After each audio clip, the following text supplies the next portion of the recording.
ಸರಿ ಸರಿ, ಹೊಟ್ಟೆ ಹಸಿತೈತೆ, ಬೇಗ ಇಡು.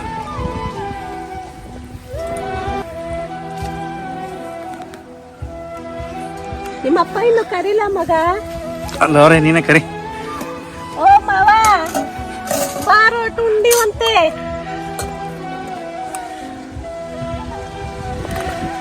ಏನೇ ಹೇಳಿ, ಈ ಥರ ನೇಚರ್ ಮಧ್ಯ ಅದು ಹಿಂಗೆ ಊಟ ಇಟ್ಕೊಂಡು ತಿನ್ನೋದಿದೆಯಲ್ಲ, ಫುಲ್ಲು ನೇಚರು. ಅದು ಹೊಲ್ದ ಮಧ್ಯೆ ಹಿಂಗೆ ತಿನ್ನೋದಿದೆಯಲ್ಲ, ಆ ಮಜ್ಜನೇ ಬೇರೆ. ನಾವು ಆಲೂಗಡ್ಡೆ ಪಲ್ಯ ಮಗ, ಆಲೂಗಡ್ಡೆ ರಾಗಿ ಪಲ್ಯ, ಮುದ್ದೆ, ಮತ್ತೆ ಮೆಣಸಿನ್ಕಾಯಿ ಖಾರ. ಮೆಣಸಿನ್ಕಾಯಿ ಖಾರ? ಹೌದು ಮಗ, ಈ ಜಡಿಗೆ ರಾತ್ರಿ ಎಲ್ಲ ಮಳೆ ಸುರಿದೈತಲ್ಲ, ಅದಕ್ಕೆ ಮಗ.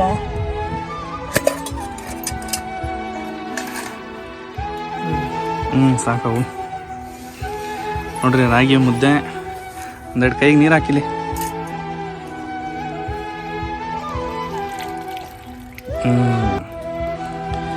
ಮುದ್ದೆ ಹಿಂಗೆ ಮುರಿದು ಈ ಹೊಲ್ದ ಮಧ್ಯೆ ತಿನ್ನೋ ಮಜ್ಜನೇ ಬೇರೆ.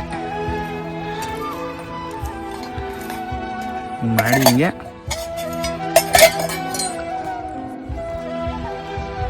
ಅವ ಏನ್ ಮಗ? ಇದೇನು ಖಾರ ಅವ, ಇಷ್ಟ ಆಯ್ತಿದ ಮಗ? ಇದು ಮೆಣಸಿನ್ಕಾಯಿ ಖಾರ, ಆಲೂಗಡ್ಡೆ ಪಲ್ಯ, ರಾಗಿ ಮುದ್ದೆ ಮಗ. ಜಡಿ ರಾತ್ರಿ ಎಲ್ಲ ಮಳೆ ಸುರಿದೈತೆ, ತುಂಬಾ ಚೆನ್ನಾಗಿರ್ತೈತೆ ಮಗ. ಸಖತ್ತಾಗೈತ್ರಿ.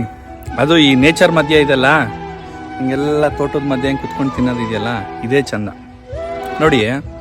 ನನ್ನ ಅನುಭವದ ಒಂದು ಮಾತು ಹೇಳ್ತೀನಿ. ನೀವು AC 5 ಸ್ಟಾರ್ ಹೋಟ್ಲಲ್ಲಿ ಕುತ್ಕೊಂಡು ತಿಂದ್ರು ಈ ಸ್ವರ್ಗ ಸಿಗಲ್ಲ. ಏನಂತೀರಾ? ಈ ಸ್ವರ್ಗ ಸಿಗತ್ತಾ?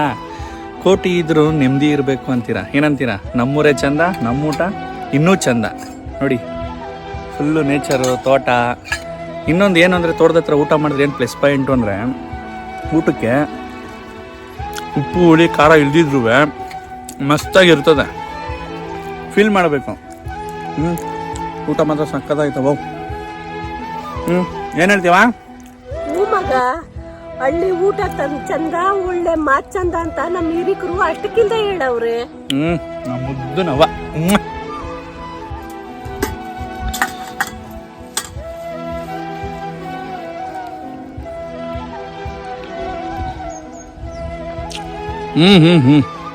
ಸಾಕು. ವಾ ಇಲ್ಲಿ ಇನ್ನೊಂದು ತುತ್ತು. AC ಹೋಟ್ಲಲ್ಲಿ ತಿಂದ್ರೆ ಫೀಲ್ ಸಿಗುತ್ತೇನ್ರಿ? ಸ್ವರ್ಗ ಸ್ವರ್ಗ. ಈ ಸ್ವರ್ಗದ ಮುಂದೆ ಯಾವ ಸ್ವರ್ಗನೂ ಇಲ್ಲ.